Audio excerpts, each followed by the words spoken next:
Mon dernier transport de personnes, que la plateforme, pour des raisons de discrétion vis-à-vis de la loi, n'appelle pas service de taxi, m'emmènera du côté de la grande banlieue.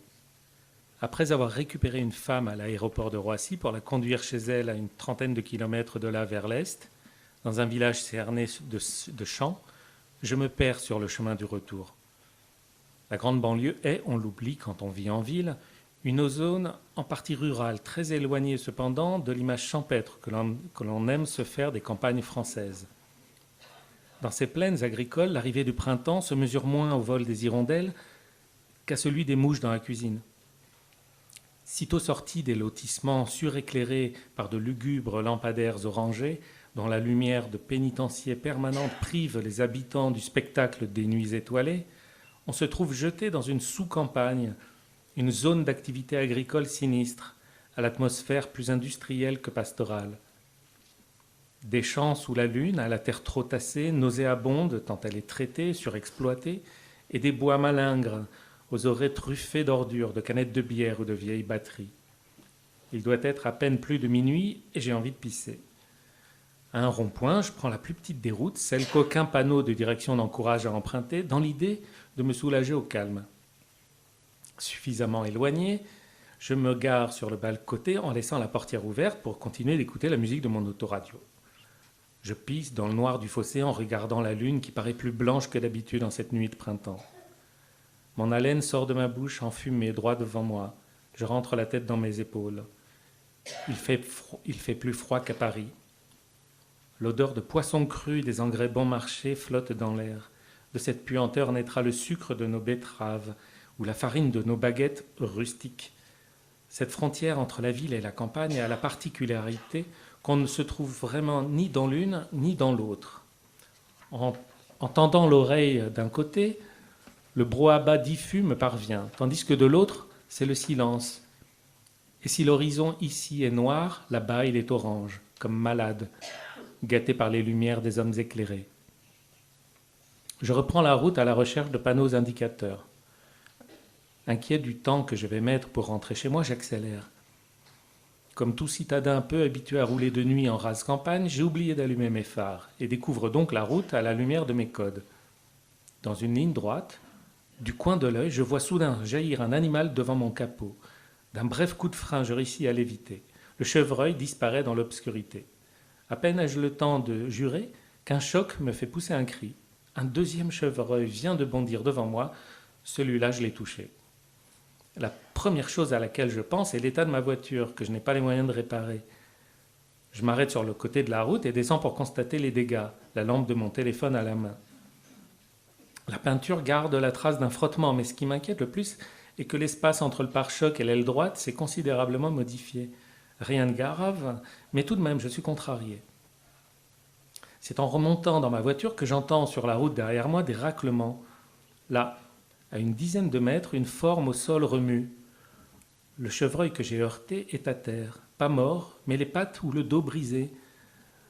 La bête essaye en vain de se relever, mais je comprends tout de suite qu'elle n'y arrivera pas.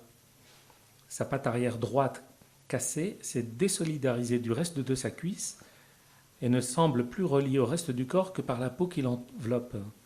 Si la partie avant de son corps cherche encore à fuir, ses fins sabots grattent le goudron. L'arrière, lui aussi, est désormais aussi encombrant qu'un découvert à la banque.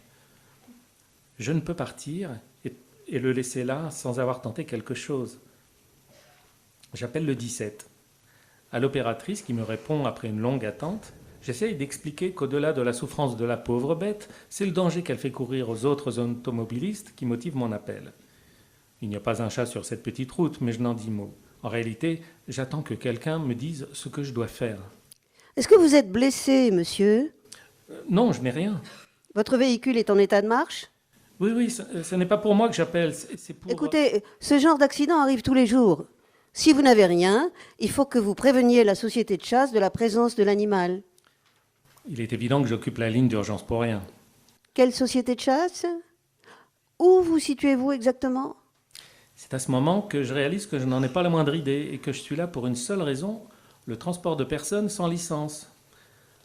Je ne sais pas, je ne connais pas le coin. Vous êtes proche de votre domicile? Je sens que la question sur ma raison d'être là ne va pas tarder.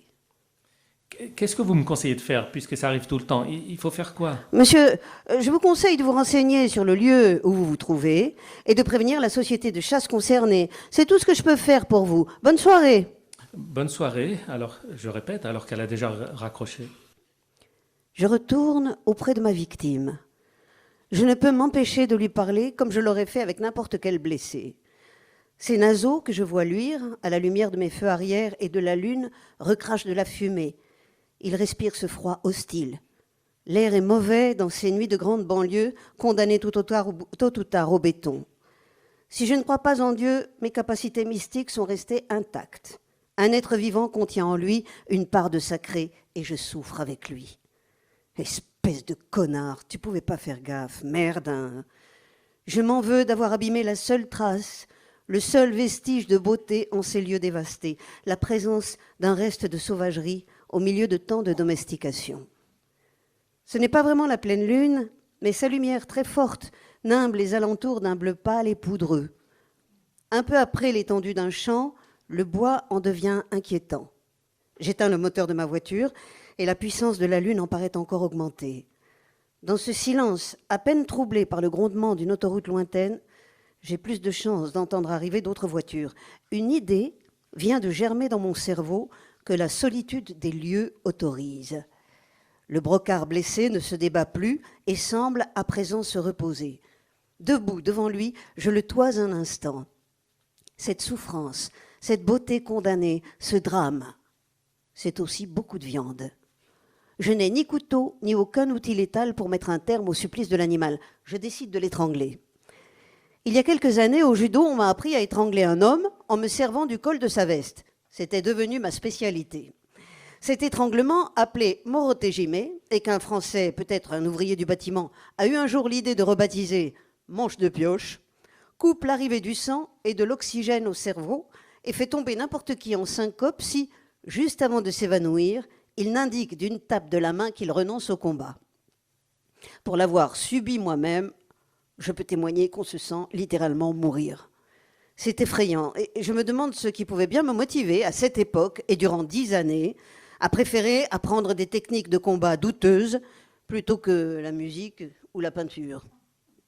Toujours est-il que, redoutant une mauvaise réception lors d'une chute, j'essayais toujours de conclure au plus vite mes combats par une amenée au sol et mon traître morotejime. Je précise traître, car pour bien exécuter ce mouvement d'étranglement, il faut donner l'impression de perdre la bataille et se placer sous l'adversaire qui, aveuglé par un excès de confiance, se laisse alors surprendre. Le résultat est stupéfiant. On voit l'expression du visage de gars parfois plus costauds que vous passer de l'assurance à la panique. Un détail arrête ma réflexion. Mon chevreuil ne porte pas de veste. Sans le col d'un vêtement, ma science de l'assassinat sportif a peu d'effet. Je me place derrière lui et prends son cou dans le creux de mon bras droit, comme le font les enfants belliqueux de toutes les cours de récréation. Ce qui me fend le cœur un instant, c'est la certitude que l'animal comprend ce que je m'apprête à faire. Il s'abandonne. Sa tête s'incline sur le côté, comme s'il attendait que je le câline. Je vois ses yeux de près, je distingue ses longs cils. L'impression que j'y trouve au fond m'est familière. L'effroyable responsabilité de sa mort me bouleverse et me dégoûte. À présent, au-delà du désir de viande, la pitié guide mes mains.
Je prends une grande inspiration et serre son cou aussi fort que je le peux jusqu'à ce que la fatigue m'oblige à relâcher la pression. La tête de la bête, devenue chiffon, glisse au sol le long de ma jambe. Elle meurt, les yeux noirs, grands ouverts. Je ferme les yeux un instant. Dessous le tapis de mon coffre, je sors la bâche que la caissière du Jardiland m'a offerte un jour où j'ai acheté des plantes en pot. Je tire le chevreuil par les pattes de devant et le porte jusqu'à mon coffre. Le tout ne me prend que 2 ou 3 minutes. J'époussette ma veste et mon pull et, les mains tremblantes, je reprends la route. La nausée ne me quitte pas. Le chevreuil serait mort, que je le tue ou pas, mais rien n'y fait. Je ne me sens pas bien. Je ne suis pas au bout de mes peines. Le plus difficile reste à faire.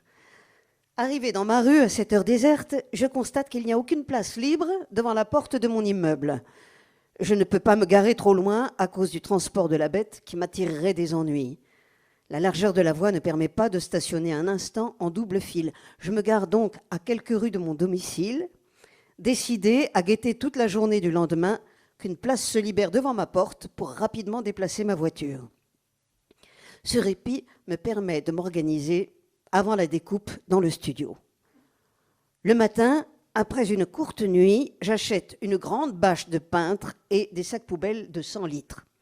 L'après-midi, j'ai enfin l'occasion de me garer devant chez moi et au milieu de la nuit suivante, je prends le risque de sortir le chevreuil de mon coffre et de le porter à la manière des bouchers sur une épaule jusqu'à l'intérieur de mon studio. Étalée là, au milieu de mes meubles, la bête paraît plus grande. En plus de la bâche, je me suis offert une petite bouteille de Grand Marnier pour me donner du courage et masquer l'odeur des viscères. J'allume le lustre à pampille, dont je ne me sers jamais, tant son luxe fait ressortir le pathétique de la dimension de la pièce, mais que ma mère tient à conserver, accroché au plafond, pensant sans doute qu'il donne, sinon de la valeur au studio, l'impression qu'il en a. Sur la cheminée, les lampes à pompons rouges jettent sur la fourrure de l'animal une douce lumière de lupanar et le font ressembler à un satyre endormi. Je suis à 2 doigts de renoncer à mon projet, mais la pensée de la viande fraîche ravive mes forces. La première rasade de Grand Marnier me fait tousser et je plonge la lame de mon couteau dans le ventre blanc au niveau des parties génitales. Puis, remontant vers le cœur, je trace une longue fente de laquelle aussitôt jaillit un entrelac de boyaux sanglants et violacés. C'est abject. Je regrette de ne pas avoir acheté des gants de caoutchouc. Comme je l'ai déjà fait avec des poissons, je vide l'intérieur de tout ce qui ne donne pas envie de manger, y compris le foie, qui est pourtant un organe excellent. Je tire, je glisse, je tripatouille, les yeux mi-clos pour y voir moins. Au bout d'un moment, vidé comme une truite, le corps montre un espace creux dont les côtes, semblables à des arcs-boutants médiévaux, forment une voûte de cathédrale. Je reste un instant immobile devant la finesse et la perfection de cette architecture intime, de ces petites cathédrales d'os. J'imagine ce qu'un Ernst Junger, contraint de faire le taxi clandestin, ayant buté un chevreuil après s'être perdu en banlieue parce qu'il avait envie de pisser au calme, et après avoir rapporté le cadavre dans son studio pour le manger, en aurait écrit de sublime, lui qui arrivait à s'émouvoir de la présence d'une mouche posée sur la joue d'un condamné. Il est des lectures qui vous marquent pour la vie. Les mains pleines de sang et de poils, penser à Junger ne m'aide pas. Dans le grand miroir au cadre doré, j'aperçois mon reflet. Je suis d'une pâleur inhabituelle, mais peut-être est-ce dû à l'éclairage bien trop fort du lustre de ma mère.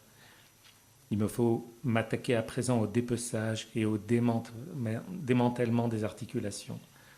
En retournant le chevreuil, je découvre soudain des dizaines de parasites. Certains ont quitté le navire et cherchent à fuir. Des tiques grosses comme des punaises. Le couteau coupe de moins en moins bien. J'ai beau l'aiguiser de temps à autre, dès que son fil entre en contact avec les crins de la fourrure, il s'émousse. Je sue, et ma bouteille de Grand Marnier est presque vide quand j'entends passer dans la rue le premier camion de livraison de la supérette du coin. Il doit être 5 heures du matin, et mes mains me font mal. Je n'ai réussi à dégager qu'un cuisseau. Désespéré, je choisis de découper au petit bonheur la viande rouge dès que j'arrive à en dégager une partie suffisamment charnue. Je ne ferai pas de morceaux de boucherie, mais bien plutôt des petits carrés de viande en vrac que j'entends par la suite cuire en ragoût. Je ne réussis pas à tout découper convenablement. Et, lassé, je finis par jeter le reste de la dépouille dans un des sacs, laissant une grande quantité de chair se gâter. J'ai dégagé l'équivalent de 5 ou 6 kilos de viande, le butin est suffisant. Pour me redonner le moral, je calcule qu'à environ 20 € le kilo, je viens de gagner une bonne centaine d'euros. Me reste à aller déposer aux 4 coins du quartier, près des grandes poubelles, les sacs noirs témoins de mon crime. Je passe l'heure suivante à nettoyer le studio des poils qui, malgré mes précautions, se sont collés sur le velours du fauteuil et le bas des rideaux. Une douche met fin à ma dégoûtante entreprise, et de retour dans la cuisine, devant les morceaux de viande prêts à être cuisinés, le sourire me revient. Mon petit congélateur est plein à craquer.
Henri ricane sans méchanceté, les deux mentons tremblants.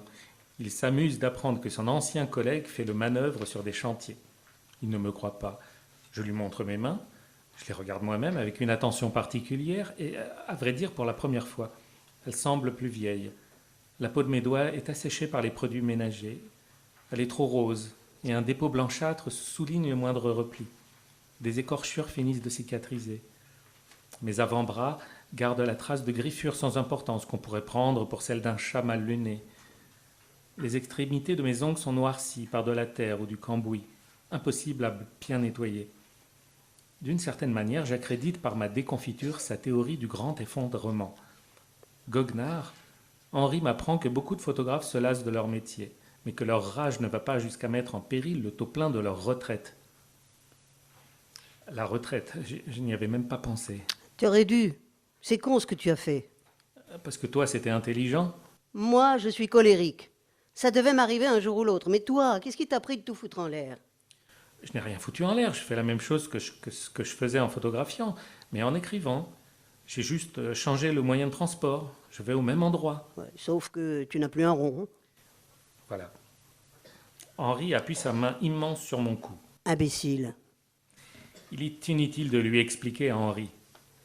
C'est lui qui un jour m'a soufflé cette idée dévastatrice à mon retour d'un voyage à Bangkok pour Air France Magazine, que mes reportages à Pékin, Milan, Santiago du Chili, aussi beaux soient-ils, ne servaient qu'un but supérieur à tous les autres, vendre des voyages à des cadres supérieurs. Et si tu regardes bien, avait-il ajouté, dans pratiquement toutes tes commandes, il y a un truc à vendre ou à promouvoir derrière. Tu crois travailler pour la connaissance, la culture, ou même simplement la beauté poétique, et paf, en vrai, tu fais de la retape, mon vieux. J'étais resté bouche bée. En moi, quelque chose venait de s'écrouler. Il est vrai qu'on m'avait demandé de mettre plus de bleu dans mes images parce que ça rappelait la couleur officielle du logo du client. Je n'y avais pas attaché plus d'importance que ça sur le coup, je ne pensais qu'à bien faire. Henri avait posé sur mon enthousiasme un voile qui n'allait pas se dissiper. Je m'interrogeais sur le sens de nombreux portraits qu'on me commandait. Cette exhibition narcissique me troublait soudain. Que vendait-on au lecteur avec toutes ces photographies? Des voyages, des spectacles, des opinions? Dans les magazines les plus chics, il était devenu impossible de différencier les pages mode de celles de la culture, les reportages des simples publicités. Cherchait-on réellement à enrichir le lecteur ou bien lui livrait-on un élégant prêt-à-penser? Le lecteur de revue, le passant dans la rue, se demandait-il une seule fois dans la journée quels intérêts servait cette invasion de portraits, d'informations, de photos de mode ou de publicité, ces gros plans de politiques, de chanteurs, de comédiens, ce déballage de poses sentimentales, de regards à la franchise fabriqués, soignés, de démonstrations de vertu, ces trognes obscènes retouchées à l'envie. L'arrivée du numérique n'avait fait que précipiter mon désamour de l'utilisation de la photographie. Toute modernité n'est pas un progrès. Je m'y étais pourtant mis au numérique parce que, nous disait-on, c'était ça ou disparaître. J'avais suivi une formation au logiciel Photoshop, offerte par mon agence, où je m'étais davantage senti gavé, comme les oies de maïs trans, de mots anglais, cette langue des vainqueurs et du grand marché mondial, qu'enrichi par de véritables connaissances. En argentique, les outils demandaient à être dominés et les échecs construisaient en moi des stratégies, des forces qui me rendaient chaque fois plus puissant. En découvrant peu à peu comment vaincre les résistances que le matériel argentique mettait sur ma route, plus que le photographe, c'était l'homme que j'améliorais.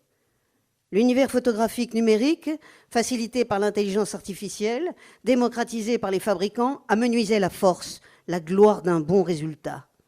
Une fois de plus, Henri m'avait mis en garde. J'allais tout perdre, je ne le croyais pas.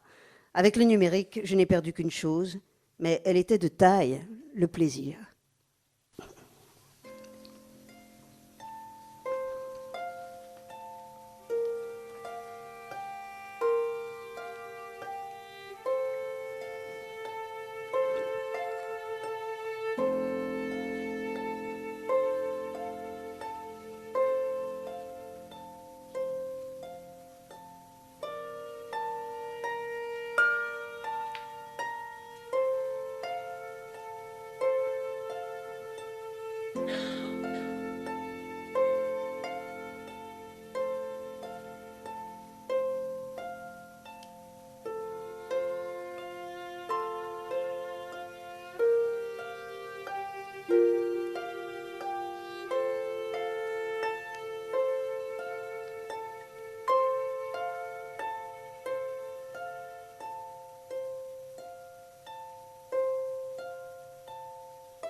À l'époque de cette révolution numérique, ma grand-mère paternelle mourut.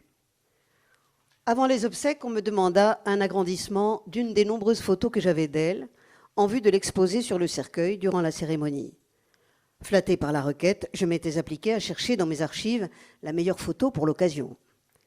Hélas, j'avais toujours mis dans les portraits que je faisais d'elle toute la mélancolie que j'éprouvais à la voir vieillir et s'approcher inéluctablement de la mort. Je photographiais moins ma grand-mère que la mort elle-même, cadrant tout ce qui pouvait allégoriquement la représenter. Je ne possédais pas de bonne image normale de ma grand-mère, malgré les heures passées à la visée de mon œil douteux. J'avais d'elle de nombreuses images de dos, quittant le salon comme si elle quittait le théâtre de la vie, arrachant une mauvaise herbe de la terre de son jardin, comme si elle mettait de l'ordre à sa future dernière demeure, ou minuscule, au fond du couloir, comme si celui-ci était le couloir du temps par lequel elle était en train de disparaître. Bref, j'avais fait de ma grand-mère l'incarnation de ma propre anxiété face au vieillissement et à la mort, alors que quiconque l'avait bien connue pouvait affirmer qu'elle était l'exact opposé des idées morbides que je lui inventais. J'avais, par le passé, usé d'une méthode similaire dans l'esprit en photographiant Michel Serrault, que je ne voulais pas voir rejouer devant mon objectif l'éternel clown de la cage aux folles. J'étais sans aucun doute l'auteur des photos les plus déprimantes jamais prises de l'acteur. D'une manière générale, j'aimais éteindre le sourire des grands comiques pour obtenir d'eux un effet de contraste avec leur image habituelle. Il suffisait de leur interdire de sourire pour donner à leur portrait une trompeuse impression d'intelligence, l'illusion d'une rare intimité. Ça me prenait 2 minutes. J'aurais été jusqu'à les faire pleurer si j'avais pu, tous ces joyeux comédiens. Jean Lefebvre, Michel Galabru, Michel Boujna, Thierry Lhermitte, Jamel Debbouze s'en souviennent. Avec Jacques Chirac, je n'avais pas réussi. Il fallait, à cette occasion particulière, et même par définition unique, une image de ma grand-mère souriante. Je n'en trouvais pas. J'avais fini, après des heures de recherche, par dégoter sur mes planches contact une photo d'elle assez récente et souriante, à table, en train de finir d'avaler un yaourt. Ce qui la faisait rire, c'était l'idée même que j'avais eue de la photographier en train de manger, alors que je l'avais habituée à moins de trivialité. Je me demande moi-même ce qui avait bien pu motiver cette image, cet écart à mon obsession morbide. Devant cet immense sourire, je m'étais convaincue à l'époque que la photo que j'avais prise d'elle ne valait rien. L'idée m'est venue alors d'améliorer ce portrait dans le sens voulu par les circonstances. C'était en quelque sorte s'excuser après coup d'avoir fait d'elle tant de photos tristes. J'allais m'amender en fabriquant une photo d'elle rafraîchie et joyeuse. Ma première intervention sur ce portrait avait été de faire disparaître le pot de yaourt dans sa main. Un yaourt n'avait pas sa place sur le couvercle d'un cercueil en chêne, auquel l'agrandissement encadré était destiné. Emporté par mon succès, je m'étais attaqué 2 heures durant au reste de l'image. Le jour des obsèques, les membres de ma famille découvrirent, ébahis, une photo de notre aïeul très étrange. Devant le portrait exposé, les gens marquaient un temps d'arrêt. C'était la même vieille femme voûtée et à moitié sénile, mais enrichie d'attributs juvéniles. J'avais rajeuni toutes les parties de son visage. Je lui avais bruni les cheveux, qu'elle portait pourtant blancs depuis 30 ans, fait disparaître la moitié de ses rides, de ses poils au menton, et, après les avoir blanchis, j'avais remis à la place qu'elle n'avait jamais occupée ses dents de devant, bien en ligne. Mais surtout, j'avais trop éclairci ses iris, si bien que son regard avait l'intensité un peu hallucinée de celui d'un chaman. Ses yeux, qu'elle avait naturellement en amande et bleus comme un ciel de Pâques, retouchés à l'excès, la faisaient à présent ressembler à Johnny Hallyday. La foule présente avait été unanime. Jamais il n'avait vu ma grand-mère si vivante. On me félicita discrètement, loua mon talent d'avoir su si bien capter pour l'éternité son authentique joie de vivre. Il était pourtant évident que mon odieux cafouillage était un triple sacrilège fait à la photographie, à la défunte et à la vérité en général. « On reprend du vin ?» lance Henri en cherchant des yeux le serveur. « Mais si, je t'invite !»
Mon ex-femme, les tourments du divorce passé, m'envoie des photos de mes enfants.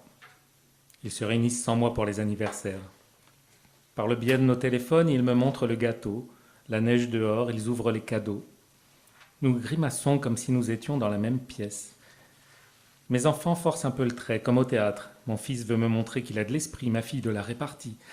J'ai l'envie animale de les toucher, d'enfouir mon visage dans leur cou, de les sentir. J'ai l'impression de voir vivre les personnages d'une série à la télévision. Ils tiennent dans les 3 pouces de l'écran de mon téléphone à présent. Dans ces 3 pouces se concentrent les miettes de ce qui a jadis été une vie de famille. Enfermés dans ce cadre minuscule, une mauvaise manipulation de ma part et ils disparaissent. On attend à se dire qu'on ne se dit presque rien. Au moment de souffler les 13 bougies du gâteau de ma fille,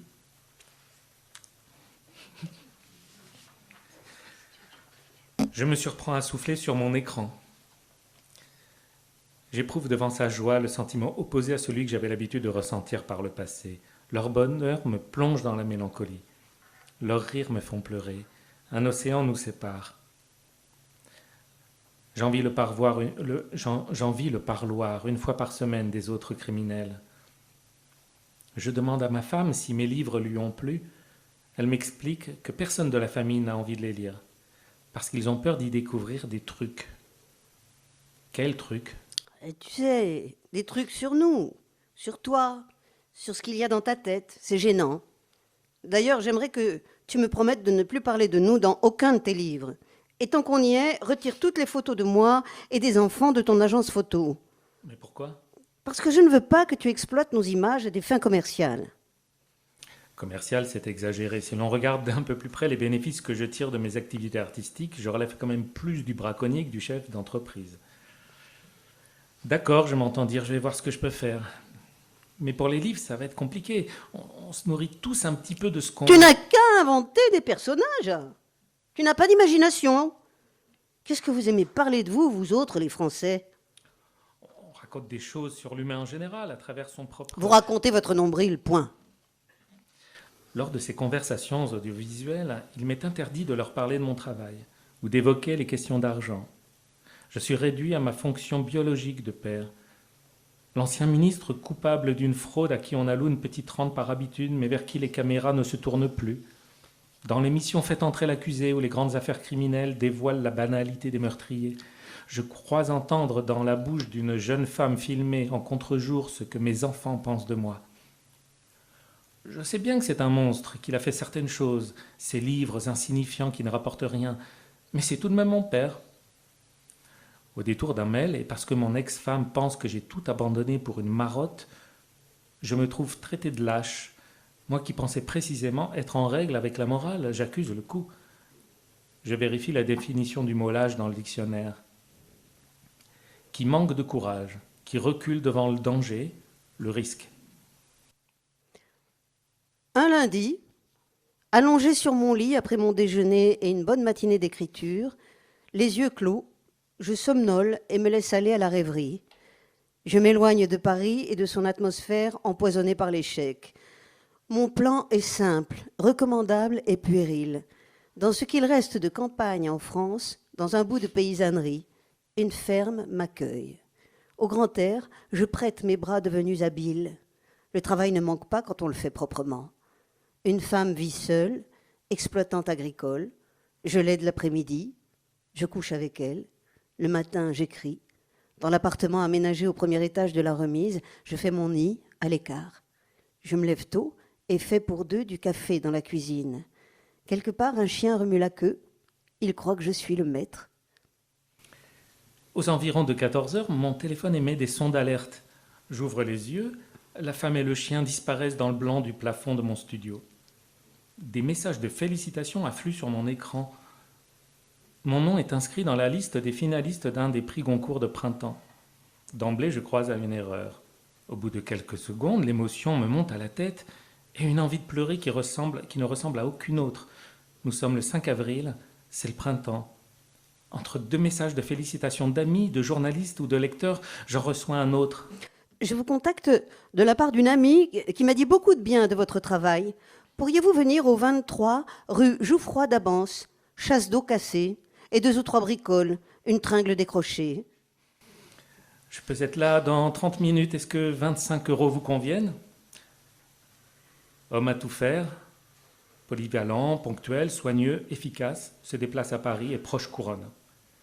Bricolage, montage de meubles, Installation de télévision murale, fixation d'étagères, accrochage de tableaux, cadres et miroirs, pose de tringles à rideaux, entretien de jardin, entretien de terrasse, installation de détecteurs de fumée, démontage de meubles, montage de salon de jardin, évacuation de gravats, enlèvement d'encombrants, aide au déménagement, transport d'objets lourds, livraison tout domaine, serveur, commis de cuisine, manutentionnaire, écrivain.